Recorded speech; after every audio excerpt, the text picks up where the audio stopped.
Salut les amis et bienvenue dans cette nouvelle vidéo consacrée aux API. Dans cette vidéo, je vous propose d'utiliser ou du moins de connaître les ressources et les connexions. Alors tout simplement, voyez les ressources comme les tables au niveau de votre base de données. Généralement, lorsque vous créez votre application et que vous faites face aux bases de données, vous êtes tendu à organiser votre base de données. Donc de cela, si on prend une application pour gérer les salles de cinéma, on pourra dire comme table, ok, on pourra avoir un client, ensuite les salles de cinéma et ensuite on pourra avoir les films. Donc voyez un peu les ressources comme ces différentes tables là. Donc grosso modo, un client c'est une ressource, une salle de cinéma c'est une ressource et un film c'est une ressource. Donc l'ensemble de ces michi-pichi, c'est ça qui forme les collections. Donc tout simplement, on peut dire une collection, c'est une ressource au pluriel. Si on prend le cas de notre application pour gérer le cinéma, on aurait plusieurs clients qui voudront voir un film, on aura plusieurs films qui seront vus par des clients et on aura en ensemble plusieurs classes qui seront occupées par des clients. Donc pourquoi utiliser cette architecture de ressources au niveau de notre API REST? Je vous ai dit par la suite, je vous l'ai dit dans les vidéos précédentes, autant pour moi, que votre API sera d'interface d'intermédiaire entre le client et votre serveur. Donc à grosso modo, lorsque le client doit envoyer sa requête, la requête doit venir de manière ordonnée, bien structurée. C'est cela qui permettra à l'API de demander l'information clé au niveau du serveur. Donc là, présentement, on a vu la notion de API REST et en grosso modo, ce qu'on a eu à caler jusqu'à présent, on sait que c'est une interface intermédiaire entre un client et le serveur. Donc en gros, c'est une interface d'échange de données entre le client et le serveur. Alors, la question qu'on pourra se poser actuellement, c'est de savoir comment transitent les données entre l'API et le serveur. Là, on a vu comment la requête se fait entre le client et l'API. On a dit que le client envoie une requête au niveau de l'API via une URL, d'où le protocole HTTP transmet l'information au niveau de l'API. Mais généralement, comment la transaction entre l'API et le serveur se passe. Donc, à ce niveau, je vous avais présenté cette API ici qui permet de gérer une API. C'est une API en grosso modo de la météo. Donc, qui permet de récupérer les données météorologiques, donc envoyer la météo à l'heure actuelle, au temps courant. Donc, si vous allez à ce niveau, pourquoi pas, je vais essayer de descendre, donc là, on a plusieurs michi-pichi, donc là, vous allez voir les maps et les collections. Donc, mais c'est pas ce qui nous intéresse. Je vais vous montrer un petit michi-pichi. Donc, si vous arrivez à ce niveau, les données courantes au niveau, au niveau du temps, du climat. Donc, là, on a la cité, on aura le nom de la cité, donc c'est-à-dire le nom de la ville, l'identifiant de la ville, ainsi de suite. Donc, lorsqu'on aura notre réponse, ce sera encodé en JSON. Donc, grosso modo, lorsque l'API envoie la requête au niveau du serveur via l'URL, les réponses qui seront retenues en JSON. Donc, si on prend grosso modo, si on essaie de voir ces michi-pichi de plus près, si je monte à ce niveau, je vais avoir une documentation au niveau d'une API courante, des données méthodologiques courantes en fait. Donc, si je m'en vais, c'est à quel niveau déjà? Donc, si je m'en vais doc API, je pourrais aller à ce niveau. On me dit que pour envoyer une API, pour envoyer une requête au niveau de l'API pour récupérer les données météorologiques, ce que je peux faire, je vais passer le nom de la ville et je vais passer la clé de l'API. Donc pareil, je pourrais passer le nom de la ville, le state, comme on a vu, d'où on a défini REST comme étant représentation state transfert. Donc là, je pourrais définir, envoyer le nom de la ville, le state et le nom du pays. Donc en gros, ce que je vais vous montrer à ce niveau, je vais partir au niveau de mon postman. Donc au niveau de mon postman, c'est cette même URL ici que j'ai. Je vais faire une requête de type get vu que j'ai envie de récupérer les données méthodologiques. Donc là, je vous ai dit, il y a plusieurs méthodes. Il y a get, il y a post, il y a put, il y a patch, il y a delete, il y a copy, il y a head, il y a optional link, il y a link, il y a tellement de... Donc là, ce qui nous intéresse, c'est get. Si je veux envoyer les données au niveau du serveur, je vais utiliser post. Mais si je veux récupérer les données au niveau du serveur, suivant pour les get. Donc là, j'ai envie de récupérer les données météorologiques. Donc, j'utilise la méthode get. Donc, à ce niveau, ce qu'on a dit, si on essaie de lire la documentation, on a dit que tu passes le nom de la ville, plus la clé de l'API. C'est ça à ce niveau. J'ai passé, regardez bien l'URL, water.cc.org data 2.5 water. Pour l'interrogation qui est égal à association Michipichi. Donc là, si je regarde, pareil, c'est pareil. Deux points, ceci c'est la ville, j'ai mis le pays et ensuite j'ai mis la clé de la pays.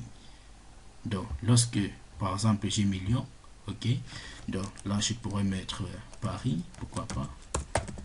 Et à ce niveau, je mets France. Donc lorsque je vais envoyer ma requête, les données seront repassées au JSON.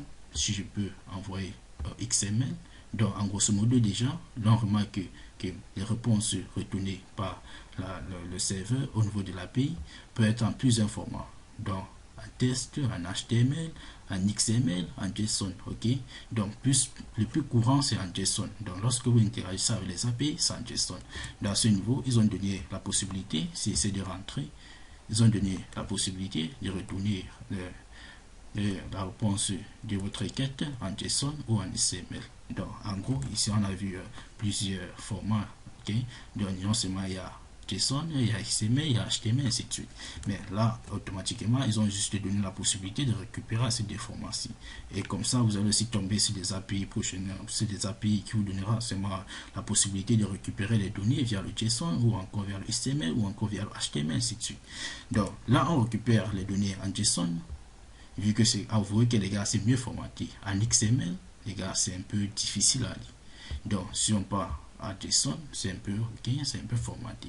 Donc, là, on a la longitude, la latitude, ainsi de suite. Donc, là, j'avais déjà eu à utiliser cette API ici. Pourquoi pas, je vais essayer de vous le montrer. Donc, si je reviens au niveau de cette application, j'ai tapé ma position et j'ai tapé mon pays.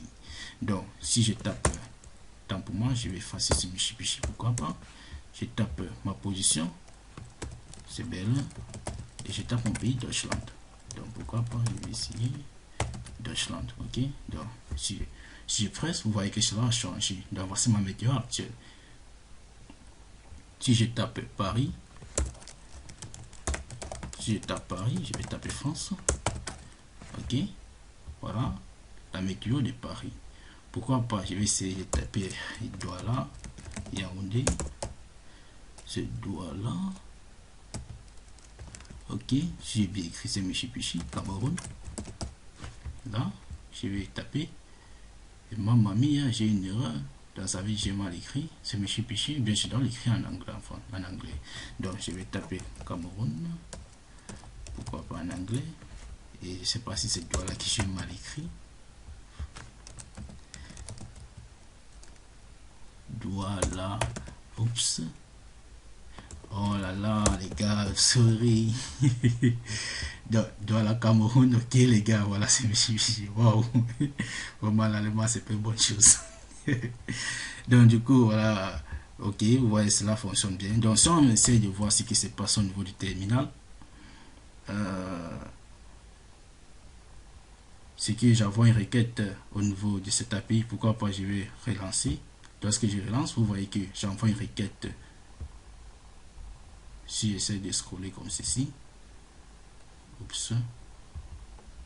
Donc là, j'envoie une requête à cette API ici. Si vous regardez en grosso modo, c'est cette API. Pourquoi pas, je vais essayer de remonter. API courante, documentation. Ça nous est demandé d'envoyer FCT et la clé d'API. Donc là, si vous voyez à ce niveau, j'ai envoyé Douala, j'ai envoyé Cameroun et j'ai envoyé le nom de mon API. Je reçois la méthode de get et j'ai mon statut code 200. Et si je pars au niveau de preview, on m'a dit que c'est le JSON qui a été retourné. Mais moi, j'avais retourné le JSON. Je vais vous montrer ça dans le code tout à l'heure. Et la réponse, normalement, ce serait bien formaté en JSON. Donc là, observez bien la réponse, ok les gars. Donc là, j'ai Lyon, 0. Là, j'ai plutôt autant pour moi la longitude. Pourquoi pas, je vais essayer de quitter la longitude 9.7, la latitude 4.505. Si je quitte à ce niveau, je tape Michipichi, espérons que la météo n'a pas changé tout à coup. Donc je vais taper, oups, voilà, là je vais taper au Cameroun,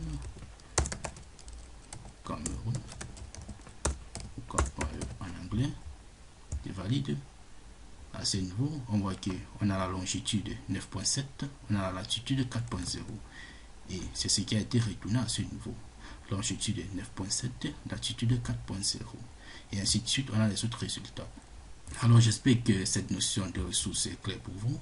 On a dit qu'une ressource, voyez les ressources comme les tables au niveau de votre base de données, dans une manière justement de bien structurer votre API lors de votre conception, autant pour moi. Ok les gars, donc voyez votre ressource pour ceux qui ont à faire les bases de données comme les tables, et un ensemble de collections, un ensemble de ressources est tout simplement appelé collection. Donc là on a parlé des clients, on aura plusieurs clients, donc tout simplement la ressource à ce niveau-là, c'est client au pluriel.